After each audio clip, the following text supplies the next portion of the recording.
ابو سعید خدری پیغمبر اکرم سے روایت کرتے ہیں کہ کبھی کبھی غصہ انسان کے اندر ایسے بیٹھ جاتا ہے کہ اس کا چہرہ سرخ ہو جاتا ہے اور رگیں متورم ہو جاتی ہیں، فیوریس۔ اس وقت کیا کرے؟ حضور نے کہا کہ اپنی صورت کو زمین پر رکھو اور سجدہ کرو، اور یقین رکھو اس بات کا کہ جب تم غضب کے عالم میں ہو اور سجدہ کر لو تو تم شیطان کے شر سے اللہ کی پناہ میں چلے جاؤ گے۔ سبحان اللہ۔ یعنی اپنے وجود کو رکھو اللہ کے سامنے، اللہ کی طاقت ہے، میری حیثیت نہیں ہے۔ ایک آخری بات اور چلیں یہ سامنے آگے تو یہ بھی سنا دوں۔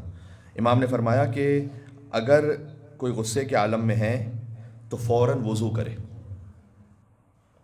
اس لیے کہ وضو کرنا غصے کی آنکھ کو ٹھنڈا کر دے گا۔ ایک حدیث میں یوں فرمایا کہ جب غصے کے عالم میں ہو تو فوراً اعوذ باللہ من الشیطان الرجیم کہو۔ البتہ یہ بھی دیکھ کر سوچ سمجھ کے کہیے گا، سامنے والا یہ نہ سمجھے کہ میرے لیے کہا ہے اعوذ باللہ من الشیطان الرجیم، مزید غصہ بھڑک جائے گا۔